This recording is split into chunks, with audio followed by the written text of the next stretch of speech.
Yan mga karag, meron tayong Honda Click 125 dito sa shop. At ito ang problema nito.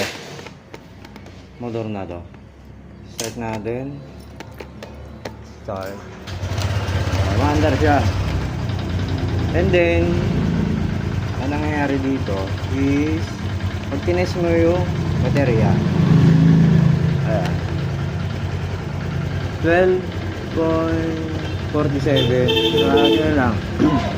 Hindi nagkakarga itong motor na to. Kaya din na to kasi tumirik tong motor na to mga karag. Ayan. Nalobat. Ngayon, chinek ko na lahat tong nandito. Okay naman yung fuse box. Okay naman. Pero, eto. 12.40 lang yung ano. Pero eto, lagay natin sa negative pole 2 tester natin.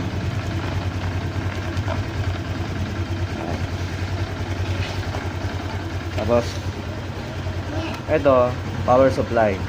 Check natin kung may charging to. As negative to. Ayan, kung mapapansin nyo, nagpo-14 siya. Nagpo-14 15. Ayan. Ibig sabihin, okay tong ECU. Yung pinaka mga light coil, okay. Ngayon, lilinyahan natin itong apa, sige.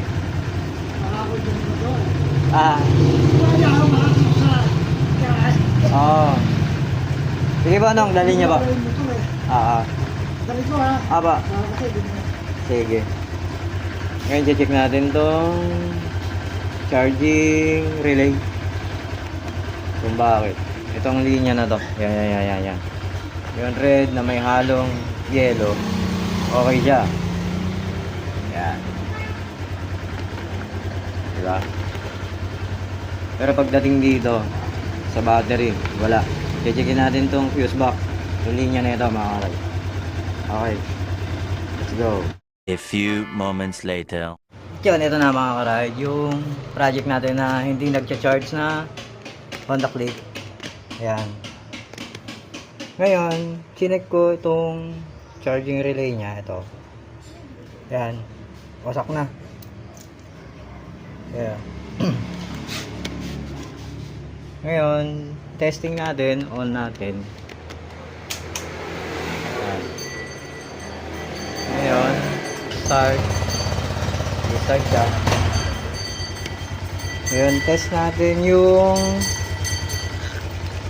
charging dito sa baterya. Lagay natin sa positive and then negative. Tignan natin kung ilawin natin ba. Kung nag-charge na ba.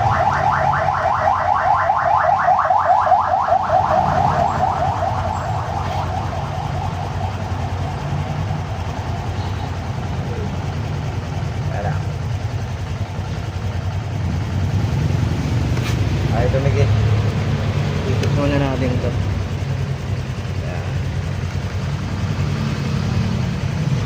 Yan.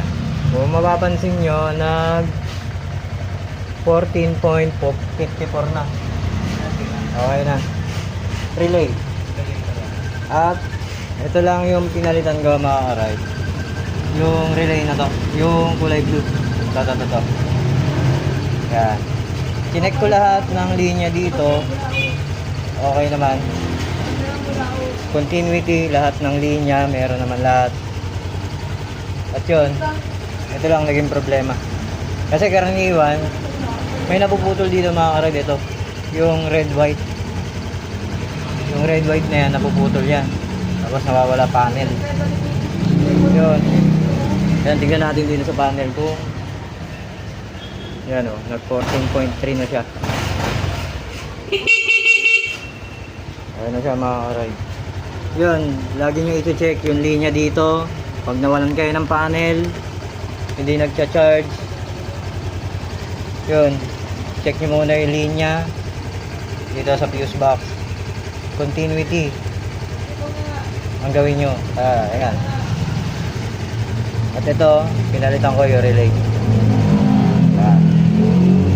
Ito naging problema. Ayan. Yung 14 na ano. Tapos pinalitan ko na rin to. Start relay. Yung main relay niya, pinalitan ko na rin.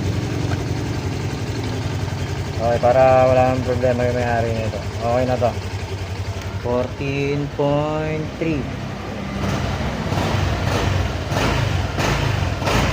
Kasi ang naging issue nito, bigla na lang daw siyang tumirik and then hindi na niya pa push start. Tapos dinala dito sa shop. Tulak-tulak na lang to. Yun, naging problema, kaya nalobat yung baterya dahil dito sa mga relay. Yun. Ay mga karag, yun lang gawin nyo. Check nyo muna yung wiring. Lahat. Tapos palitan nyo yung relay. Charging relay. Ito. Ayan. Okay mga karag, tapos na tayo dito sa Honda Click. Tapos ito, project din tayo kanina. Yan, NMAX na ayaw mabuksan tong ano na to. Ito. Ayan, okay na to. Naputol yung kable dun sa likod. Kaya ginawan ko lang ng paraan kasi naputol yung pinakakawit. Ayan, kahit anong push mo dito sa ano na to, hindi siya nagbubukas kasi naputol yung kable. Ang ginawa ko, pinay-voltay ko na lang yung kable dun sa likod kasi yung pinaka-lock naputol. Kaya kahit anong pisil mo dito, hindi siya nagbubukas. Yan. Yan na rin. Tapos meron pa tayong NMAX doon, yung knob. Yan. Tapos na rin yun. Knob naman yan. Problema. Na-on mo siya pero hindi mo siya na lalak. Ito. Pag ginanon mo siya, dapat ganyan lalagitik. Yung sa kanya, diretso on na. Yun, nilinis ko yung knob, yung mga wire, pati yung ito. Ganito dapat yan. Okay na mga karay. Lahat ng project natin na ito. Sunday na to. Tapos na. Dami pa natin ginawa kanina pero mga mild lang. Ayan, okay na tong Honda Click na ayaw magkarga. Okay. Assemblingin ko muna to mga karay. Okay, let's go.